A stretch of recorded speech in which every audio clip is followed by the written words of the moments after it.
अस्सलाम वालेकुम फ्रेंड्स, आज हमारा टॉपिक है हमने अपनी प्रॉब्लम 5.1a सॉल्व करनी है। इससे प्रीवियस वीडियोस में और लेक्चर्स में हमने डिस्कस किए थे इसी चैप्टर की एक्सरसाइजेज और क्विक स्टडीज़, और उससे पहले हमने परचेजेज और सेल्स के रूल्स किए थे जो कि इन एंट्रीज़ में हेल्पफुल होते हैं। तो आज जो हमारा टॉपिक है हमने प्रॉब्लम 5.1a सॉल्व करनी है। अगर आपने प्रीवियस वीडियोज़ नहीं वॉच की तो मेरे बुज़दार ट्यूटोरियल्स चैनल पे जाएं और आपको वहाँ प्लेलिस्ट मिल जाएगी फाइनेंशियल अकाउंटिंग चैप्टर 5 के नेम से। और इसी तरह ही हमारे जो हमने प्रीवियस वीडियोस में अपने चैप्टर 2, 3, 4 ये भी कर चुके हैं, तो वो भी वहाँ प्लेलिस्ट में आपको मिल जाएंगी। तो आज हम सबसे पहले अपनी प्रॉब्लम 5.1a सॉल्व करते हैं। उससे पहले हमें कुछ दो कॉन्सेप्ट डिस्कस करने हैं जो कि हर क्विक स्टडी में, हर एक्सरसाइज में और हर प्रॉब्लम में ये हमारे लिए हेल्पफुल थे। लेकिन चूंकि हमारे पास जो क्विक स्टडीज़ और एक्सरसाइजेस थे उसमें ये इतना हमारे पास कॉन्सेप्ट नहीं था, इसलिए मैंने पेंडिंग में रखा था। और आज मैं आपको ये समझा रहा हूँ एफबीओ शिपिंग का और एफबीओ डेस्टिनेशन का। फिर हम ये प्रॉब्लम अपने 5.1a सॉल्व करेंगे। सबसे पहले एफबीओ शिपिंग आ जाता है। एफबीओ शिपिंग जब हमें कोई क्रेडिट टर्म दी होती है, जब कोई भी हमें क्रेडिट टर्म दी होती है 2/10 और n/30 या कुछ भी दी होती है, तो उसके बाद हमें एफबीओ शिपिंग दिया होता है या एफबीओ डेस्टिनेशन दिया होता है। इन दोनों में से एक कंडीशन दी होती है। तो ये बेसिकली जब ये कंडीशन आ जाती है तो हम चार्जेस की बात करते हैं। अगर एफबीओ में शिपिंग दिया होगा तो जो चार्जेस या एक्सपेंसेस होंगे वो बायर पे करेगा। ये बात आपने कहीं लिख लेनी है, बहुत इंपॉर्टेंट बात है। जब भी हमारे पास, जब हम बात करते हैं एफबीओ शिपिंग पॉइंट की, जब हमारे पास एफबीओ शिपिंग पॉइंट आ जाता है क्रेडिट टर्म्स में, तो हम क्या कहते हैं, जो भी हमारे चार्जेस होंगे वो बायर पे करेगा। मतलब जो हमारा बायर होगा, या अगर हम बायर होंगे तो हम पे करेंगे। अगर एफबीओ डेस्टिनेशन कंडीशन आ जाएगी, ये बात आपने, ये दो पॉइंट्स आपने कहीं लिख लेने हैं नोट्स में, जहां आपका दिल करे। बहुत इंपॉर्टेंट पॉइंट है ये, इसी बेस पे ही हमारे क्वेश्चन सॉल्व होते हैं। एफबीओ डेस्टिनेशन में हमारे पास क्या आ जाता है, सेलर पे करता है हमारे पास। जो भी, अगर हम सेलर हैं तो हम सेलर पे करेंगे, अगर कोई और सेलर है तो कोई दूसरा पे करेगा। कंडीशन क्या होनी चाहिए, एफबीओ डेस्टिनेशन होनी चाहिए। तो ये बात आपने नोट कर लेनी है। और इसके बाद हम अपनी प्रॉब्लम 5.1a की तरफ चलते हैं। आपने बुक खोल लेनी है, financial accounting by Larsen, 18th edition, page number 210। Page number 210 आपने खोल लेना है और हम पढ़ते हैं अपनी प्रॉब्लम 5.1a।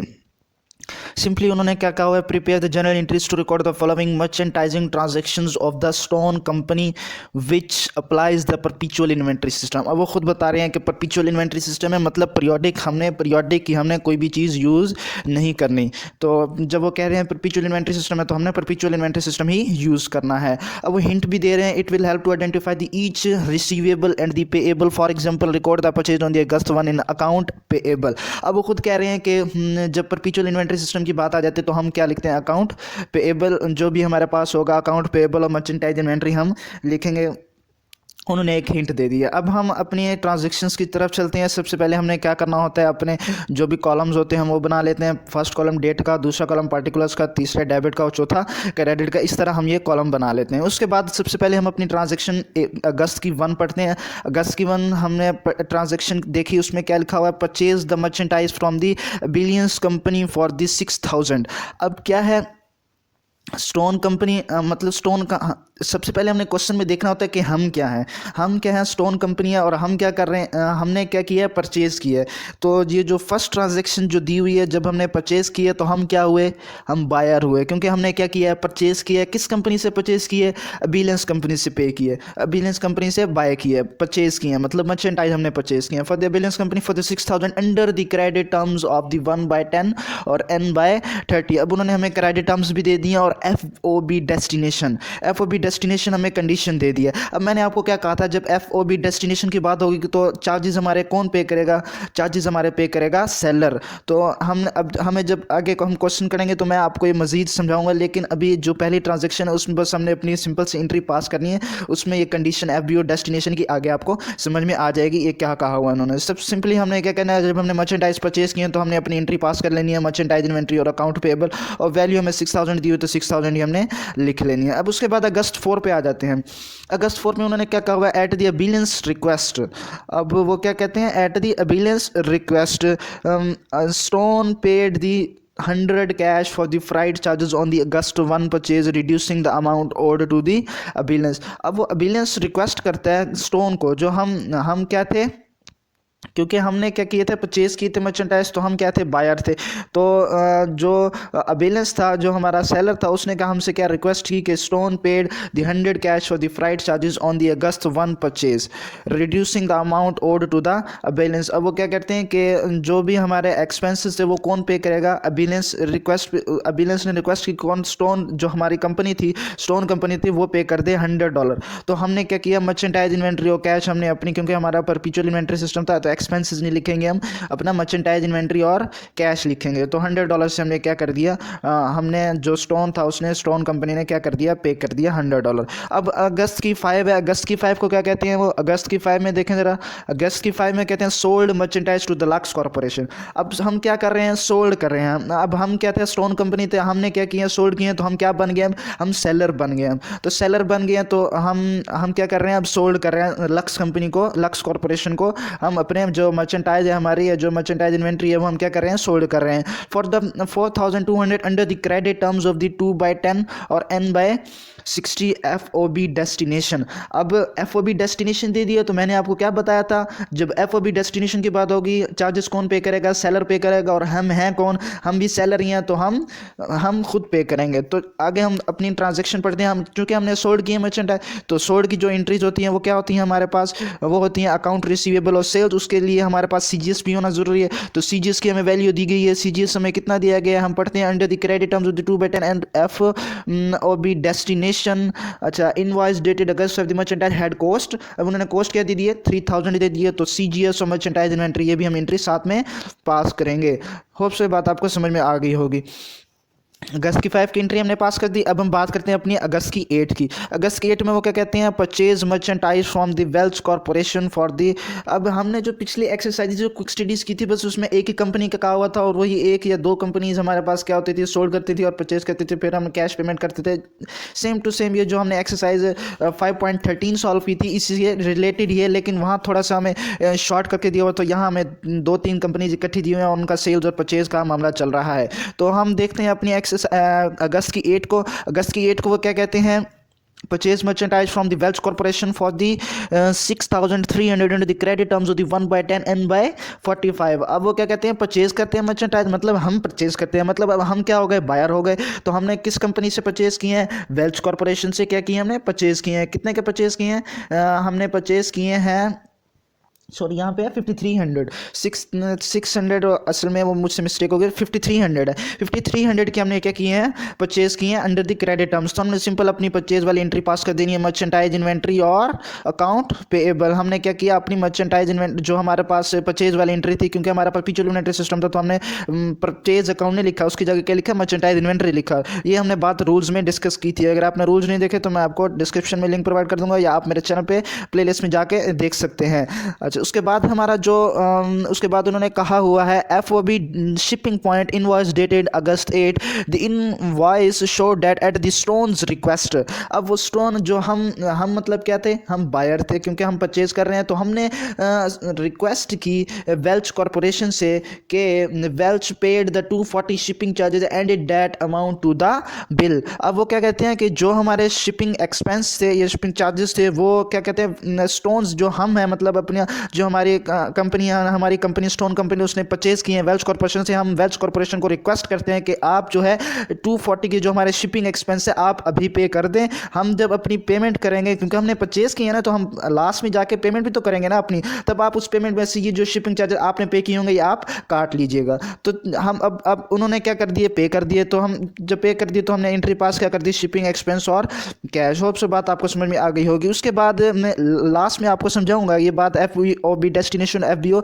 शिपिंग पॉइंट की, आपको बिल्कुल क्लियर हो जाएगी ये बात। उसके बाद कहते हैं paid the 120 cash for the shipping charges related to the August sale to the Lux corporation. अब वो क्या कहते हैं, जो लक्स कॉर्पोरेशन थी, जो लक्स कॉर्पोरेशन ने हमारे पास 5 जो हमारा था अगस्त की 5 को हमने क्या किए थे, सोल्ड किए थे मर्चेंटाइज। अब वो क्या कहते हैं कि जो लक्स कॉरपोरेशन है उसके जो चार्जेस, शिपिंग एक्सपेंस है, शिपिंग चार्जेस है, वो कितने हैं, वो कितने पे करने हैं हमने, 120 पे करने हैं, वो हमने क्या कर दिए, पे कर दिए। डिलीवरी एक्सपेंस और या शिपिंग एक्सपेंस कुछ भी हम लिख सकते हैं लक्स कॉरपोरेशन के लिए, वो क्या हो गए हमारे पास 120 हो गए। ये हमने अपनी एंट्री पास कर दी। उसके बाद हम अपने अगस्त की 10 को बात करते हैं। अगस्त की 10 में क्या कहा हुआ है, lux return the merchandise from the August 5 said that had sold stone 500 and had been sold for the 7500। अब उसने क्या किया, जो लक्स था, जो लक्स कॉर्पोरेशन था, क्योंकि लक्स कॉर्पोरेशन को हमने अपने मर्चेंटाइज क्या किए थे, सोल्ड किए थे, तब उसने कुछ हमें क्या कर दिया, रिटर्न कर दिए। अब हमने क्या करनी है, रिटर्न की एंट्री पास करनी है, और उसने हमें CGS जो हमारा था, जो कॉस्ट थी, उसको भी रिटर्न किया है, तो उसकी भी हम एंट्री पास करेंगे। क्योंकि ये देखें हमारे पास जो कॉस्ट स्टोन की थी वो 500 दी हुई है and been sold for the 7500। अब उसने सोल्ड वैल्यू भी दे दी है। तो हमने क्या करना है, सेल्स रिटर्न और मर्चेंटाइज इन्वेंट्री, सेल्स रिटर्न और अकाउंट रिसीवेबल लक्स कॉर्पोरेशन का हमने इसकी एंट्री पास कर दी। 700 हमारे पास क्या थे, सेल्स रिटर्न आ गए। उसके बाद हमने जो CGS और मर्चेंटाइज इन्वेंट्री, हमने ऊपर जो अपनी कॉस्ट वाली एंट्री पास की थी, उसको हमने क्या कर देना, उल्ट कर देना। वहाँ हमने ऊपर जब सेल्स किए थे अपने मर्चेंटाइज, तो वहाँ हमने लिखी था CGS और मर्चेंटाइज इन्वेंट्री। CGS डेबिट में लिखा था और मर्चेंटाइज इन्वेंट्री क्रेडिट में लिखा था। लेकिन जब हम रिटर्न कर रहे हैं तो ये एंट्री भी क्या हो जाएगी, उल्ट हो जाएगी। मर्चेंटाइज इन्वेंट्री डेबिट में आ जाएगा और CGS हमारे पास क्या आ जाएगा, क्रेडिट में आ जाएगा। 500 जो हमें कॉस्ट की वैल्यू दी हुई है हमने वही लिख देनी है। होप सो ये बात आपको समझ में आ गई होगी। उसके बाद हमारा जो अगस्त की 12 है, अगस्त की 12 में वो क्या कहते हैं, after negotiation with the Welch Corporation concerning the problems with the merchandise purchases on the August 8। अब अगस्त 8 को जो हम परचेज करते हैं वेल्च कॉरपोरेशन से, उसमें क्या करते हैं कि निगोशिएशन के बाद, मतलब निगोशिएशन मीन के हमने उसमें से चेक किए कि हमारे पास कुछ प्रॉब्लम्स तो नहीं आई, तो उसमें कुछ प्रॉब्लम्स आई, तो हमने क्या किया, अगस्त 8 को जो हमने परचेज किए थे, stone received a credit memorandum for the Welch granting a price reduction of the 800। तो उसमें हमारे पास कुछ प्रॉब्लम्स आ गई। जो हमने परचेज किए थे अपने मर्चेंटाइज, तो हमने क्या किया, प्राइस रिडक्शन की, मतलब अपने जो हमने परचेज किया था वो हमने क्या किया, रिटर्न किया। तो जब हमने रिटर्न किया, क्योंकि हमने परचेज किया था, जो परचेज वाली एंट्री होगी जो हमने अगस्त की 8 को पास की होगी, इसी को हमने क्या कर देना है, उल्ट कर देना होगा। मतलब अकाउंट पेबल वहाँ क्या था, क्रेडिट था, मर्चेंटाइज इन्वेंट्री वहाँ क्या था, डेबिट था। अब यहाँ पे हमने रिटर्न कर रहे हैं, तो हमारे पास अकाउंट पेबल डेबिट हो जाएगा और जो मर्चेंटाइज इन्वेंट्री है वो क्या हो जाएगा, क्रेडिट हो जाएगा। और प्राइस डिडक्शन कितने की हुई है, 800 की हुई है, 800 की 800 हमने अपनी एंट्री पास कर दी। उसके बाद हमारे पास जो नेक्स्ट एंट्री है वो है हमारे पास अगस्त की 15 की। तो अगस्त की 15 की हम एंट्री पास करते हैं नेक्स्ट पेज पे, पास करते हैं। अगस्त की 15 में उन्होंने क्या कहा हुआ है हमें, अगस्त की 15 received balance due from the Lux corporation for the August 5 से less the return on the August 10। अब हम क्या करते हैं, रिसीव करते हैं balance from the Lux corporation. अब हमने क्या करना है, लक्स कॉर्पोरेशन जो हमने अपनी अगस्त की 5 को देखी जाके हमने क्या किया था, सोल्ड किए थे मर्चेंटाइज। जब हमने सोल्ड किए थे तो हम क्या करेंगे, कैश अपना रिसीव करेंगे। तो हम अब हमारा परपेचुअल इन्वेंटरी सिस्टम है। सबसे पहले हमने अपनी जो पार्टिकुलर्स होंगे, सबसे पहले तो हम वो लिख लेंगे ना, कैश, डिस्काउंट अलाउड और अकाउंट रिसीवेबल। सबसे पहले हमने ये लिख लेना है। अपने जो हमारे पार्टिकुलर्स होंगे और डेट होंगे, सबसे पहले हमने ये लिख लेना है। उसके बाद कैलकुलेशन हमें बाद में करनी है कि क्या होगा क्या नहीं होगा। उसके बाद अब हम अपनी देखते हैं कि हमने सबसे पहले तो हम अगस्त 5 में जाएंगे। उसके बाद हमने क्या देखना है, हमारे कुछ रिटर्न्स होंगे और हमने अगर कुछ अपना जो चार्जेस होंगे वो पे किए होंगे, तो उसके मुताबिक हम अपनी FBO शिपिंग या FBO डेस्टिनेशन कंडीशन देखेंगे। फिर हम अपनी जो अकाउंट रिसीवेबल होगा वो हम सबसे पहले हम अपना अकाउंट रिसीवेबल की जो वैल्यू होगी वो लिखेंगे। अच्छा, तो हम देखते हैं अपने अगस्त की 5 में देखें कि हमारे पास 4200 क्या थे हमारे पास, हमने सोल्ड किया था मर्चेंटाइज। और हमारे पास जो FOB डेस्टिनेशन थी, FOB डेस्टिनेशन हमारे पास कंडीशन थी। FOB डेस्टिनेशन में मैंने आपको बताया था कि FOB डेस्टिनेशन कंडीशन आ जाए तो कौन पे करेगा, सेलर पे करेगा। अच्छा, तो सेलर पे करेगा। तो हम क्या है, अब हमने देखना है इसमें हमने लक्स कॉर्पोरेशन को क्या किए हैं, मर्चेंटाइज सोल्ड किए हैं। मतलब हम क्या है, क्योंकि हम स्टोन कंपनी है, स्टोन कंपनी हम क्या है, अब सेलर हैं। तो सेलर हैं तो FOB डेस्टिनेशन कंडीशन लगी हुई है तो हम सेलर हैं तो सेलर ही पे करेगा। अब हमने देखना है अगली एंट्रीज में कि हमने कहीं अपने लक्स कॉरपोरेशन के जो चार्जेस थे, जो स्टोन कंपनी ने जो पे करने थे चार्जेस, वो कहीं पे किए एंट्री में, हम देखते हैं अब जरा। तो अगस्त की 9 में देखें जरा, अगस्त की 9 में देखें क्या लिखा हुआ है, paid the 120 cash for the shipping charges related to the August 5 sale to the Lux corporation. मतलब हमने जो सेलर ने जो हम क्योंकि हम सेलर है ना, तो हमने अपना जो कैश था, जो शिपिंग चार्जेस थे, वो हमने क्या कर दिए, पे कर दिए हैं। लिखा भी हुआ है paid the 120 cash for the shipping charges related to the August 5 sale to the Lux corporation. जो हमने सोल्ड किए थे मर्चेंडाइज लक्स कॉर्पोरेशन को, FOB डेस्टिनेशन, मतलब हमने अपने जो हमारे डेस्टिनेशन तक उनके जो हमारा मर्चेंडाइज था उन तक हमने पहुंचाने थे, उसके जो शिपिंग चार्जेस थे वो हमने क्या कर दिए, अगस्त की 9 को पे कर दिए हैं। तो अगस्त की 9 को पे कर दिए तो हमारा इससे अब कोई कंसर्न नहीं है। हमने अपना जो फर्स्ट था हमारा कि हमने शिपिंग चार्जेस पे करने अपने, वो हमने पे कर दिए। अब हम जो अगस्त की 15 को जब हम कैश पे कर रहे होंगे, हम कैश रिसीव कर रहे होंगे, तब हम इसमें अपना जो शिपिंग चार्जेस होंगे उसकी कटौती नहीं करेंगे। मतलब इसमें से जो हमारी वैल्यूज़ होंगी वो हम जो हमारा अकाउंट रिसीवेबल होगा उसमें से हम ऐड या लेस नहीं करेंगे उसको, जो क्योंकि हमने शिपिंग चार्जेस अपने पे कर दिए हैं। होप सो ये बात आपको समझ में आ गई होगी। अब अगस्त की 15 को हमने करना क्या है, अगस्त की 15 को हमने कैश रिसीव करना है। हमने सबसे पहले अपने पार्टिकुलर्स लिख लिए, अकाउंट रिसीवेबल किस तरह आएगा। अब हमने इसमें दो चीज़ें, एक चीज़ और देखनी है कि हमारे जो हमारे पास 4200 के हमने सेल किए थे ना, अब उसमें से हमने देखना है कुछ हमारे रिटर्न्स तो नहीं है, सेल्स रिटर्न्स तो नहीं है। तो हमने देखने अपनी पिछली एंट्रीज में हमारे पास लक्स कॉर्पोरेशन की सेल्स रिटर्न भी मौजूद हैं जो कि 700 की है और अगस्त 10 में है। अगस्त 10 में देखें जरा आप, Lux return the merchandise from the August 5 sale, देखें लिखा भी हुआ है लक्स ने क्या किया, रिटर्न किया मर्चेंडाइज। तो हमने सिंपली क्या करना है, अकाउंट रिसीवेबल, क्योंकि हमने अपना कैश रिसीव करना है तो डिस्काउंट भी लगाना होगा और डेट्स भी देखनी होंगी कि FOB जो हमें डेस्टिनेशन के साथ क्रेडिट टर्म्स दी होंगी उनको भी मद्देनजर रखना होगा। फिर हम अपनी ये क्या करेंगे, अगस्त की 15 वाली एंट्री पास करेंगे। फिलहाल हम अकाउंट रिसीवेबल देख रहे हैं। अकाउंट रिसीवेबल में हमारे पास 4200 जो हमने देखा था कि हमने सोल्ड किए थे और 700 के हमने क्या किए थे, रिटर्न किए थे। जो हमारे सेल्स रिटर्न्स हमारे पास वापस आ गए थे, इन दोनों को हमने क्या करना है, माइनस कर देना है, क्योंकि 4200 माइनस 700 हमारे पास क्या हो जाएगा, 3500। जब हमारे पास अकाउंट रिसीवेबल जो लक्स कॉर्पोरेशन का है वो कितना आ गया, 3500। उसके बाद हमने क्या देखना होगा, अपना डिस्काउंट देखना होगा। डिस्काउंट देखने के लिए हम अपनी क्रेडिट टर्म्स की तरफ चलते हैं। क्रेडिट टर्म्स में जो अगस्त की 5 में दी हुई है वो क्या दी हुई है, 2/10 और n/60 दी हुई है। तो 2/10 मतलब हमने 5 को क्या किए थे, सोल्ड किए थे, और कैश हम रिसीव कब कर रहे हैं, 15 को रिसीव कर रहे हैं, अगस्त की 15 को, मतलब 10 डेज बन जाते हैं। तो हमारे पास 2% हमें क्या मिलेगा, डिस्काउंट मिलेगा। तो जो हमारे पास 3500 होगा उसको हम मल्टीप्लाई कर देंगे 2/100 से, तो हमारे पास क्या आ जाएगा, 70 हमारे पास क्या आ जाएगा, डिस्काउंट अलाउड आ जाएगा। मतलब जो हम डिस्काउंट देंगे अपने जो हमारा बायर होगा उसको हम 70 जो रुपीज़ होंगे वो क्या करेंगे, डिस्काउंट देंगे। जब हमने कैश फाइंड करना है तो इन दोनों को क्या कर देंगे, माइनस कर देंगे। मैं बात आपको बहुत बता चुका हूँ पिछली एक्सरसाइज में भी, क्विक स्टडीज़ में भी। कैश हम कैसे निकालते हैं, इन दोनों को हम क्या कर देते हैं, माइनस कर देते हैं। जो डिस्काउंट होता है और अकाउंट रिसीवेबल, इन दोनों को माइनस कर देते हैं। तो हमारे पास कैश क्या आ गया, 34 और 30, मतलब 3430 हमारे पास क्या आ गया, कैश होगा। ये इतना कैश हम क्या करेंगे, रिसीव करेंगे।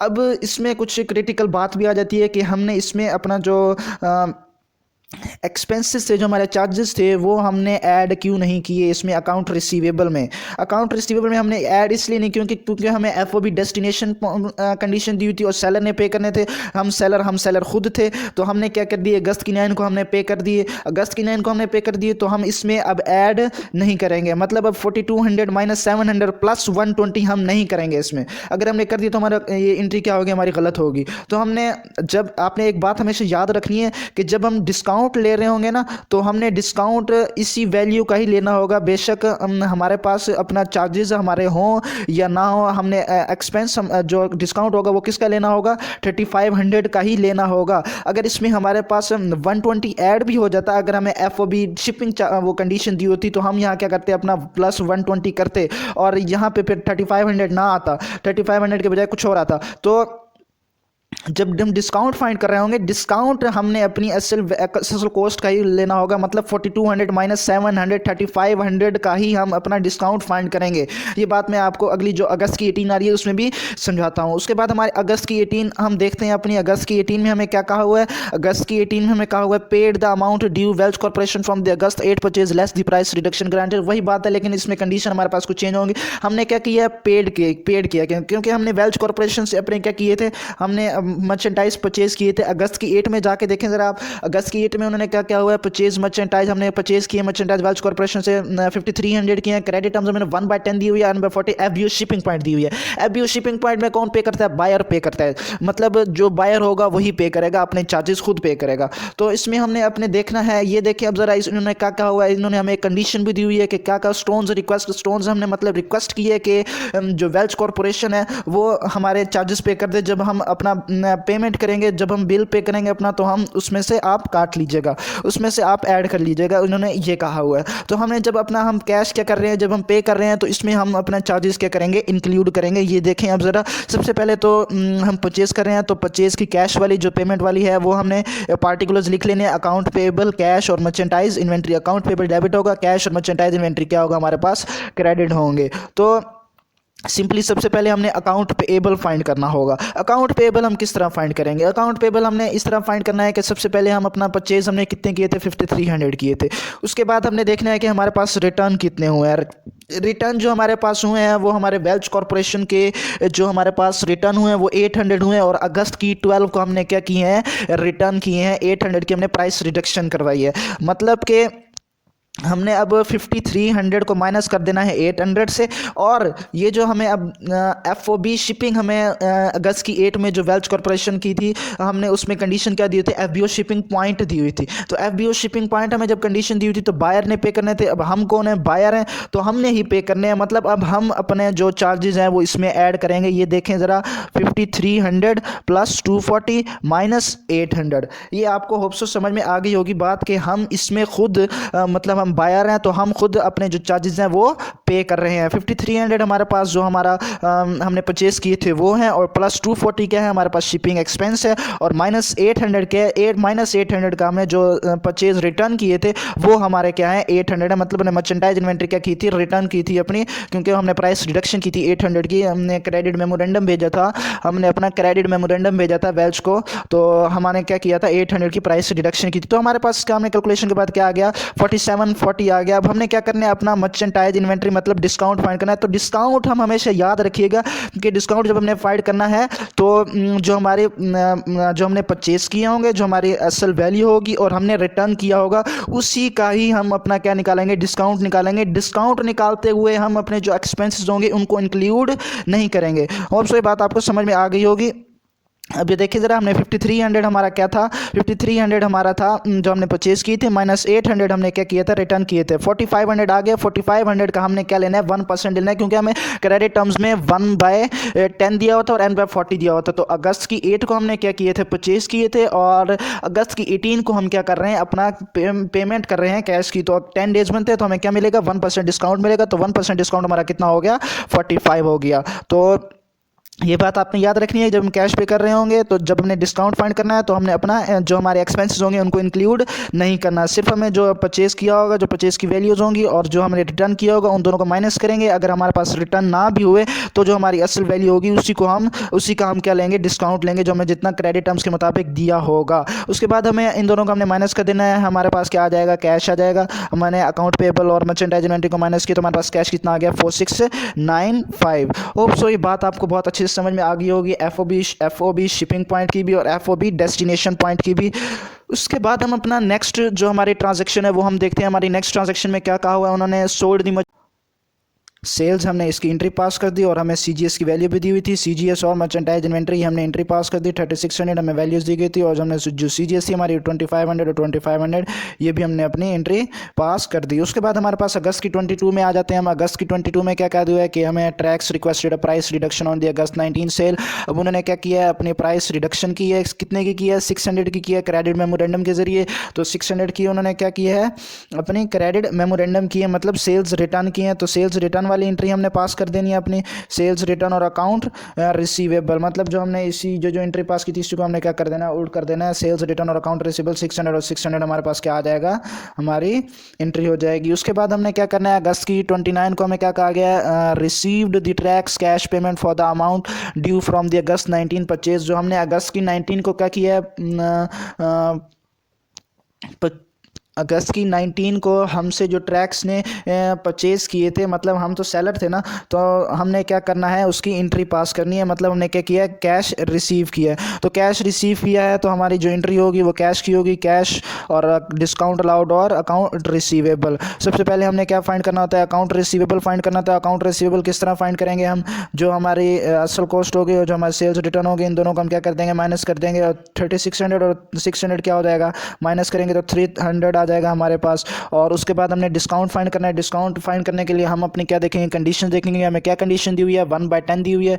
मतलब कि जो 10 डेज में हमें कितना डिस्काउंट मिलेगा, 1% डिस्काउंट मिलेगा। तो 19 को हमने क्या किए थे, सोल्ड किए थे, और 29 को हम क्या कर रहे हैं, अपना रिसीव कर रहे हैं कैश। तो 1% हम क्या देंगे, डिस्काउंट देंगे, और 1% डिस्काउंट हमारा कितना आ जाएगा, 30 आ जाएगा। और इन दोनों को हम क्या करेंगे, माइनस करेंगे तो हमारे पास क्या आ जाएगा, कैश की वैल्यू आ जाएगी जो कि है 2970। उसके बाद हमारी लास्ट एंट्री है। लास्ट एंट्री में क्या कहा गया हमें, paid the billions company the amount due from the August 1 purchase. अब हमने क्या करना है, पेड करना है, पेड करना है हमने।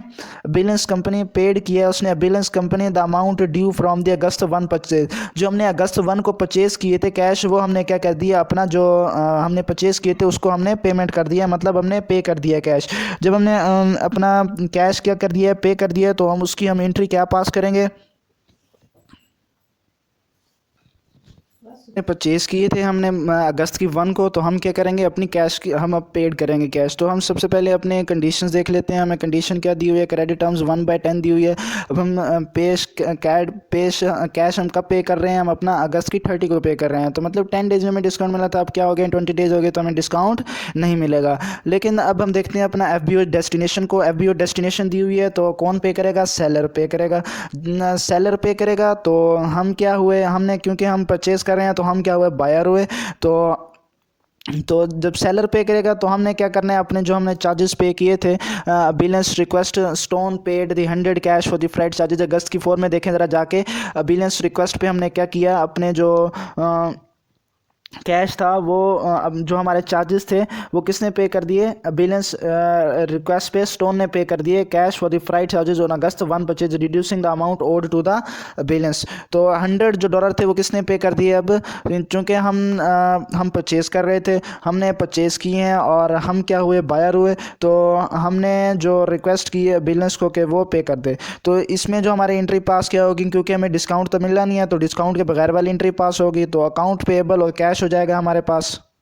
तो सिंपली हमने इसमें क्या कर दिया, जो हमारे पास एक्सपेंसेस थे 100 और शिपिंग, जो हमारे पास कौन से एक्सपेंसेस थे, हमारे फ्लाइट चार्जेस थे, वो हमने क्या कर दिया, माइनस कर दिया। और जो हमने परचेज वैल्यू थी हमारी कितनी थी, 6000 की थी, उसमें से हमने क्या कर दिया, माइनस कर दिया 100। तो हमारे पास क्या आ गया, 5900। क्योंकि हमारे पास इसमें कोई डिस्काउंट नहीं मिलेगा, तो इसलिए हमने जो डिस्काउंट जो हमने रिसीव करना था वो हमने नहीं किया। क्योंकि हमने उन्होंने कहा था कंडीशन जो दी हुई थी वो 10 डेज़ की थी, अब हमने 30 डेज़ हो चुके हैं, तो हमें क्या होगी, हमें डिस्काउंट नहीं मिलेगा। तो सिंपली हमने अकाउंट पे और कैश की एंट्री पास किया, 5900 को डेबिट कर दिया। आपसे बात आपको समझ में आ गई होगी और ये प्रॉब्लम भी आपको काफ़ी हद तक और बहुत अच्छी तरीके से समझ में आ गई। अगर कोई क्वेश्चन है, कोई क्यूरी, आपने ज़रूर कमेंट करना है, पूछना है। और वीडियो थोड़ी सी बड़ी होगी तो पूरी वॉच करना है इसको। और अगर कोई क्वेश्चन हो तो ज़रूर पूछना है। अगर आपने चैनल पर नहीं हो तो चैनल को सब्सक्राइब कर दें, वीडियो को लाइक कर दें, ताकि आपको आने वाली हर नई वीडियो का नोटिफिकेशन मिल सके। Thanks for watching. अल्लाह हाफिज़।